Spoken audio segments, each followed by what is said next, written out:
Merci Hafez pour cette présentation, ce cas clinique qui a soulevé beaucoup de discussions. On va passer au deuxième cas clinique qui va être présenté par le professeur Gesseni Al-Aouedi, qui est chef du service de pneumologie à l'hôpital de Jeanne d'Aubin, et qui va nous présenter un cas clinique de pneumothorax récidivant. À toi la parole, Sylvia. Merci, Madame Sylvia. Bonjour tout le monde. Je remercie le bureau de l'STMRA et le comité scientifique de l'STMRA de m'avoir associé à ce cours supérieur pour parler justement d'un sujet important que je vois, c'est le pneumothorax récidivant.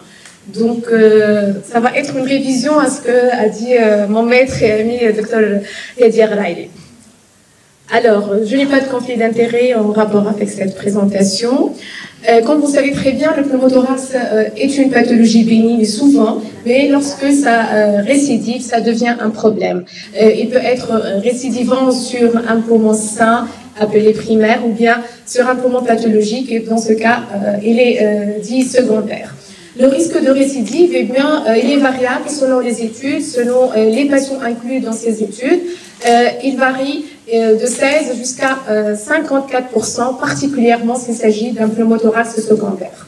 Alors, lorsque le pneumothorax est récidivant, il est une source de morbidité qui peut être importante et aussi d'un coût qui peut être élevé. Pour cela, on ne cesse jamais d'insister sur l'importance de la prévention de récidive. Là, donc, la classification entre pneumothorax primaire, l'apanage du sujet jeune, tabagique, sans lésion pulmonaire sous-jacente sur la radiographie du thorax, et différencié du pneumothorax secondaire, celui de l'adulte au-delà de 50 ans, tabagique, souvent sur une BPCO sous-jacente. Alors, notre malade, c'est un jeune de 27 ans qui est tabagique. Il est originaire d'Indraham. Il est tabagique à 12 paquets années. Il a commencé à fumer depuis l'âge de 15 ans. Il n'est pas encore sevré. Il est ouvrier dans le bâtiment. Il n'a pas d'antécédent pathologique et qui a consulté aux urgences en janvier 2022 pour un premier épisode de pneumothorax droit, spontané, total, bien toléré avec une saturation à l'air ambiant à 95%. Il est un peu longiligne avec une taille de 1,75 m et un poids de 68 kg. Quand vous voyez donc le pneumothorax droit avec le poumon qui est ratatiné presque au lit. Alors, quelle sera votre conduite à tenir? Prenons en compte ce qu'a dit Dr Raili. Donc, est-ce qu'on va hospitaliser le malade? Est-ce qu'on va proposer un traitement conservateur en ambulatoire?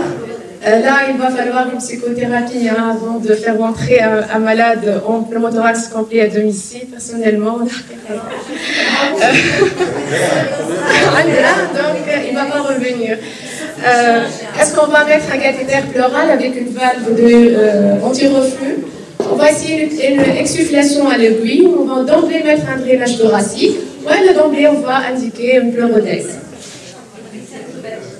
Et les symptomatiques de douleur thoracique. Voilà.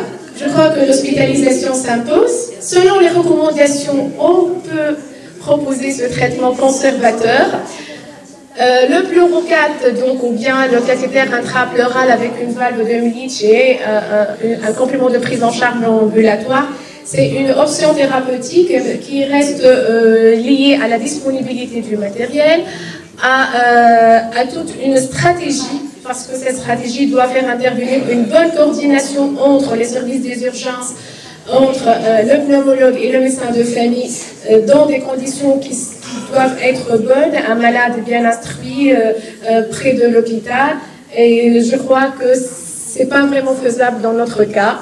L'exsufflation à l'aiguille, oui, pourquoi pas, ça reste un traitement qui n'est pas invasif.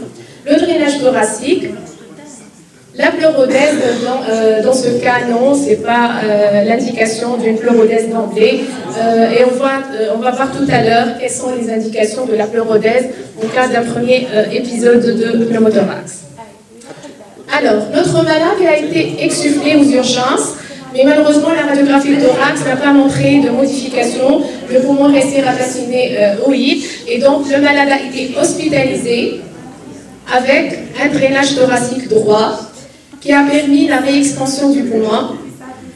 Fissa, bien sûr. Donc le drap a été gardé pendant 6 jours, puis a été enlevé, et le patient a été mis sortant. Voilà donc les différentes radiographies thorax avant l'admission, en cours de drainage et celle après l'ablation du drap. Ah, comment? Il est décollé là. Il faut faire le scanner, comme un niveau. Donc, il est discret, mais bon, quand on va peut-être. Avec Alice, il ne faut pas traîner. Alors, donc si on récapitule, c'est un patient jeune de 27 ans, il est tabagique et qui a été pris en charge pour un pneumothorax, un premier épisode de pneumothorax spontané primaire avec un retour à la paroi après un drainage thoracique de 6 jours. Alors, quels sont les conseils qu'il faut donner aux malades à la sortie? Bien sûr, tout cela, c'est dans le but de prévenir les récidives. Les conseils qu'il faut donner aux malades, c'est de, si jamais il développe une douleur thoracique et ou une dyspnée, il doit consulter les urgences. Il doit éviter les transports aériens et ce, au moins 7 jours après une radio qui confirme le retour total du poumon à la paroi. Il doit aussi éviter les plongées sous-marines avec les bouteilles de gaz pressurisées et le malade doit être pris en charge en consultation de pneumologie pour un suivi. Ce suivi permettra essentiellement de vérifier et d'aider le malade à arrêter de fumer. Bien sûr, on profite si jamais on découvre une maladie respiratoire chronique, doit être traité de façon optimale. Et bien sûr, le malade doit être informé sur les risques éventuels de récidive. Nous l'avons vu un mois après sa sortie, il était asymptomatique. La radiographie thorax confirme que le poumon est toujours à la paroi.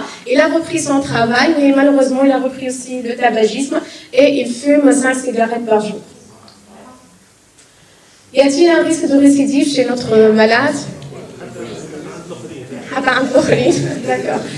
Alors, le risque de récidive existe toujours et comme je viens de dire, il est variable. Il peut atteindre jusqu'à 40% en cas de pneumothorax primaire et jusqu'à 50% en cas de pneumothorax secondaire. Plusieurs facteurs de risque de récidive ont été évoqués dans la littérature.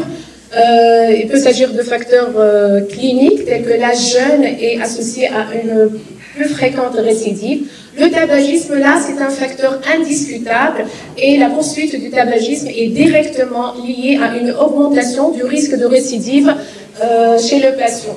Il y a certains autres facteurs radiologiques tels que l'existence de blèves sur le scanner thoracique ou bien de bulles d'emphysème et thérapeutique, et qu'on va bien décrire tout à l'heure là, il est le type du traitement lors du premier épisode. On a vu que le traitement conservateur est associé à un moindre risque de récidive que le drainage thoracique.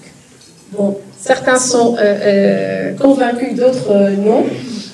Dans cette étude américaine qui a inclus plus de 14 000 patients et qui avait comme objectif de voir la fréquence des récidives et de déterminer les facteurs de risque, on voit sur le diagramme de l'âge qu'il y a 2 pics de fréquence de pneumothorax, l'un aux alentours de 20-30 ans et l'autre à 65 ans.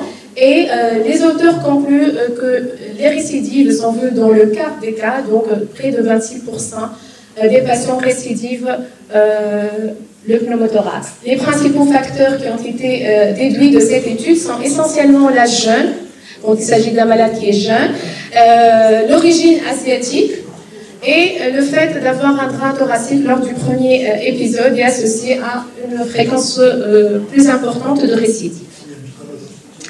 Alors, notre malade a été réhospitalisé 3 mois après le premier épisode pour un nouveau épisode de pneumothorax total, homolatéral, toujours bien toléré.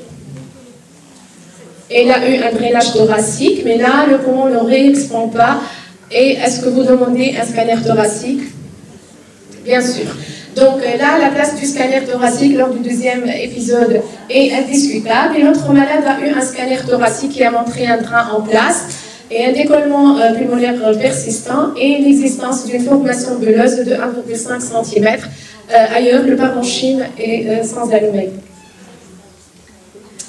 Alors, qu'est-ce qu'on va faire pour le malade? Il a déjà son drain, le poumon ne revient pas à la paroi. Est-ce qu'on va augmenter l'aspiration?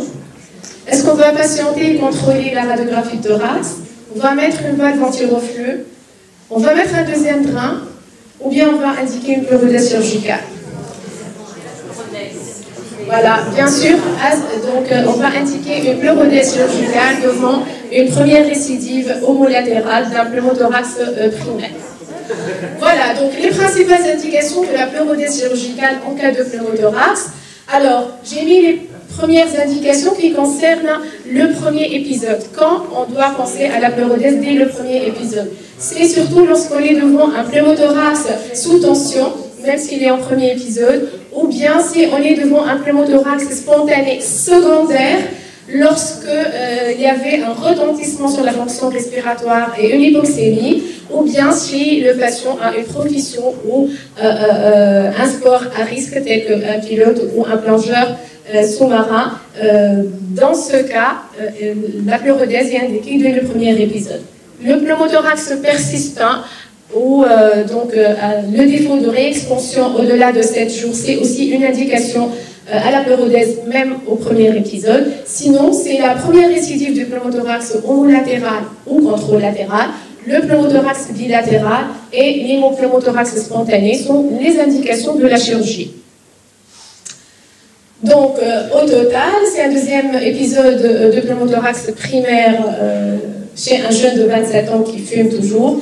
Le malade a été transféré en chirurgie thoracique. D'après vous, quelle technique chirurgicale va avoir et quel geste? Alors, pour prévenir les récidives, les buts du traitement chirurgical sont de deux ordres.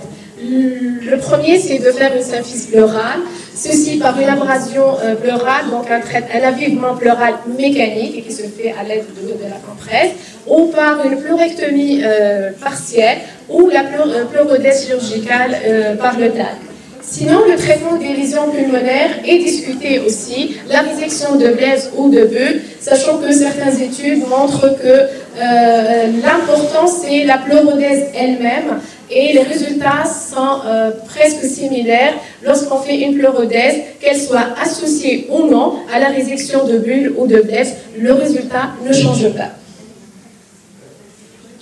Alors, la technique chirurgicale, il y a la thoracotomie, qui est la plus efficace avec un taux de récidive de moins de 1%, mais c'est une technique qui est invasive, avec une durée d'hospitalisation souvent plus longue, des douleurs post-opératoires plus importantes et des complications. Maintenant, la chirurgie par thoracoscopie vidéo-assistée est plus encouragée puisque c'est une technique mieux tolérée, moins de complications, une durée d'hospitalisation nettement inférieure à celle de la thoracotomie, moyennant un risque plus élevé de récidive qui avoisine les 5%.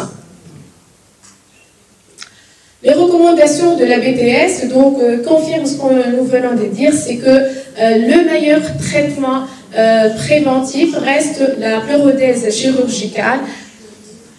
On encourage la vidéo assistée vu les avantages de cette technique.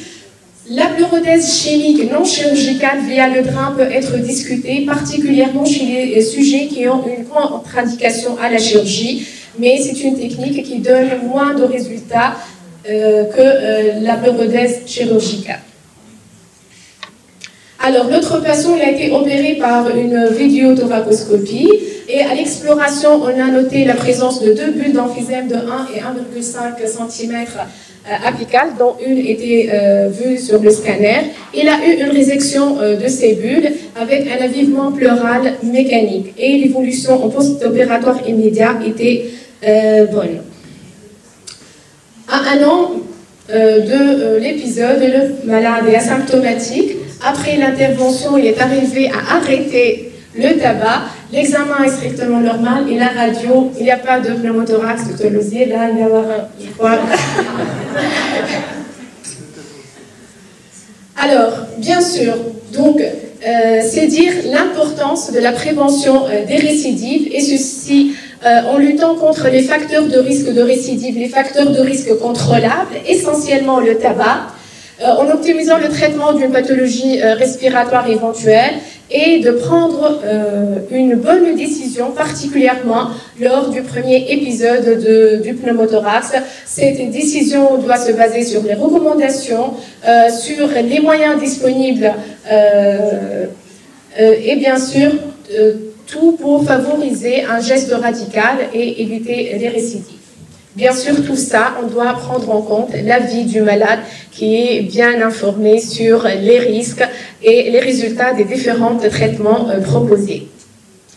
Alors, j'arrive à la conclusion et j'ai présenté ce cas pour souligner la difficulté de prise en charge du pneumothorax récidivant et l'intérêt du respect des recommandations, de la collaboration entre le pneumologue et le chirurgien thoracique et l'intérêt aussi de ce type de formation continue, aussi bien pour le personnel médical, mais surtout pour le personnel paramédical, puisqu'on continue à drainer, et donc la surveillance du malade drainé est très importante. Et bien sûr, on ne sait jamais de dire qu'il faut arrêter de fumer, et le conseiller souvent. Je vous remercie. Merci Samir pour cet excellent cas clinique. La parole de la salle.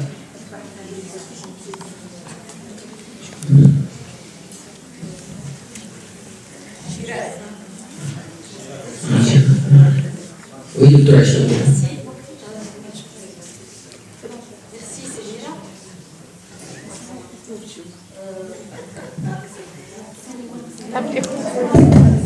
Donc, juste, c'est une remarque pour, juste après un épisode de premier pneumothorax, vous avez dit, donc il faut interdire le vol aérien et la plongée sous-marine. Donc il faut préciser, pour la plongée sous-marine, c'est définitivement contre-indiqué dès le premier épisode du pneumothorax, alors que pour les vols aériens, c'est juste le mois suivant le pneumothorax, pour le vol aérien. Alors, un mois. 7 jours après une radio qui confirme le retour total. Il faut être sûr. Voilà. Sauf s'ils font du prorodèse. Oui, j'allais le dire. Alors que faire pour... on a eu un cas pour les étrangers qui font un pneumothorax.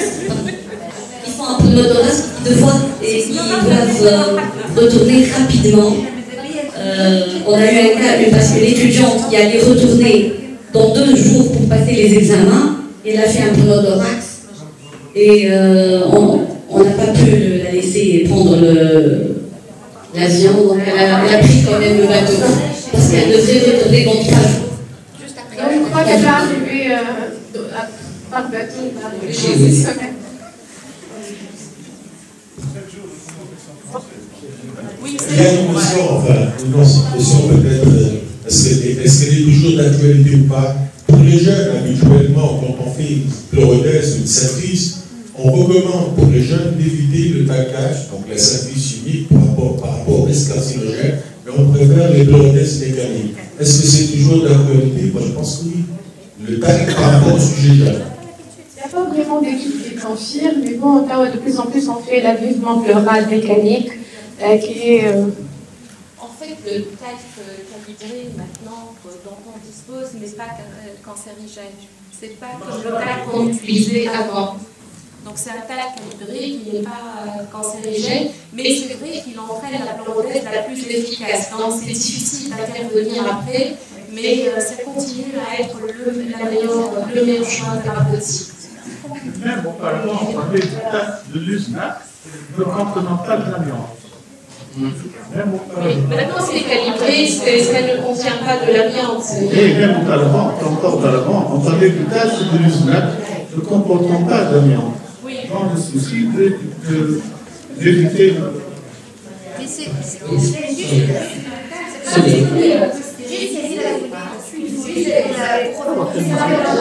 pense que les recommandations actuelles sont plutôt faire l'avivement pleural et non pas la pleurodèse parentale. Est-ce qu'il y a des recommandations dans ce sens-là? Je pense que ce n'est plus recommandé du moins de première tension. À cause de C'est une mise importante par le TAC, pas comme pour la pleurale. Pour la récidive, si jamais le malade va être opéré pour un autre problème après, c'est ça. Est-ce que dans vos recommandations, ça sort? Non. Non. Le TAC par rapport à... C'est ça, par rapport à l'avivement mécanique.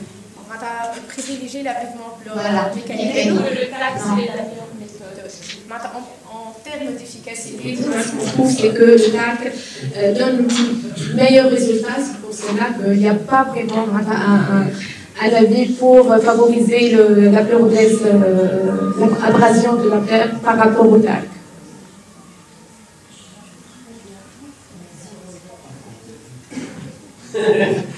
Juste une question. Pendant que ce patient récidive du côté contralatéral deux fois, est-ce qu'on peut faire un talcage du côté contralatéral également? Oui. Oui, on va traiter comme un pneumothorax. Risque fonctionnel dans ce cas. Est-ce qu'on évalue le risque fonctionnel ou pas? Quand même, c'est au courant. Il y a le risque vital ici, il y a le risque fonctionnel. Il y a le risque vital. Oui, mais il y a le risque vital. Le problème, il le pose, si j'ai bien compris, au cas où on fixe des deux côtés. Si un autre jour on veut l'opérer, on aura du mal, par exemple, il y a un cancer ou autre, c'est le risque là. Donc, on aura du mal à libérer la cavité pleurale, mais il va y aller. De toute façon, le pronostic vital, il peut être mis en jeu, donc oui, on n'a pas le choix. Même si réellement, il y a un problème du point de vue mécanique ventilatoire. Donc, il y a une perte de l'élasticité de la cage thoracique, on le veuille ou pas, mais là en France, on n'a pas le choix. Une petite remarque, c'est comme il y a des jeunes dans la salle. Mais il y a des jeunes quand même. On va leur donner de petits conseils pour éviter la récidive des pneumothorax, à part la plongée, etc. On leur dit souvent d'éviter le port de charge lourde et les efforts à glotte fermée. Il ne faut pas l'oublier. On a eu un patient. Avant, on avait des freins à main mécaniques et tout. Quand il a même manipulé le frein à glotte fermée, il a récidivé son pneumothorax. Un autre, quand il a pris son truc le pack de lait, il a récidivé son pneumothorax parce qu'ils font des efforts. Surtout que maintenant, on a droit à une. Donc, il faut les éduquer, ces patients, et leur expliquer qu'ils doivent éviter les efforts à glotte fermée. Et la constipation, entre autres. Théoriquement, le problème, c'est qu'auparavant, on disait ça, on appelait ça, mais les nouvelles revues et la littérature récente ne recommandent plus ça. Oui. Et ne recommandent plus. D'ailleurs, on a le problème de la définition à moi. Vas-y, on va faire le micro.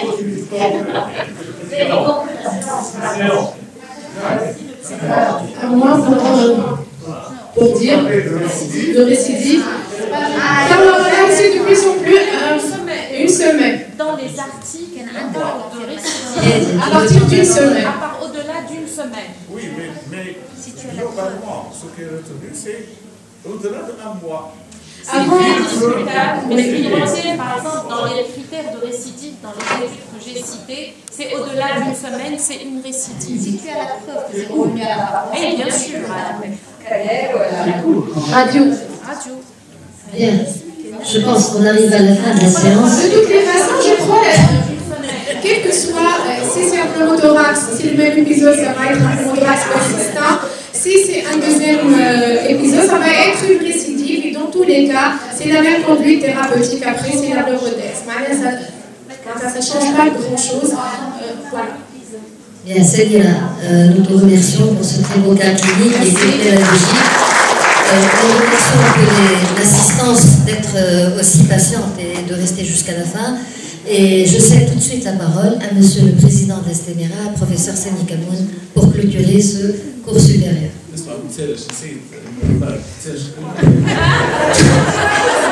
Oui, en tant que modératrice de séance, oui. Les jeunes, pour la plus purulente,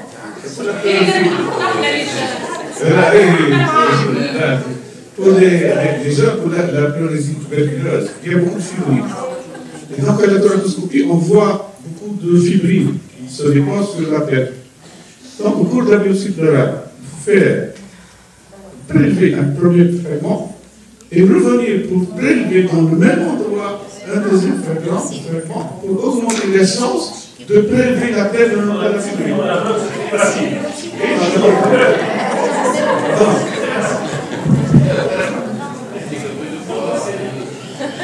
معايا سي بشير لا اي سي بشير دونك je vous remercie au nom du bureau. Donc je remercie tous les intervenants, les modérateurs, l'assistance, particulièrement le comité scientifique, et je passe la parole à ces messieurs. Merci Samy, on tient à remercier surtout l'assistance. Le nombre, une bonne présence, c'est encourageant, c'est bien de voir cette interaction. La société s'investit, elle réfléchit, elle l'organise, et donc les gens viennent, c'est encourageant. Alors, il y a eu des remarques tout à l'heure, notamment à Agnès, je la rejoins. L'année dernière, on a promis même de faire un rapport, et puis, du jour on est pris, on n'a pas tenu une promesse par rapport à l'établissement d'un rapport de la journée de l'année dernière. Cette année, il y a eu, donc, on va essayer à travers les conférences et d'établir au moins un document. Je pense que c'est une bonne chose. Et pourquoi pas réfléchir aussi à des recommandations à partir de ces réflexions et de ces attitudes. On remercie les orateurs et Inch'Allah à la prochaine.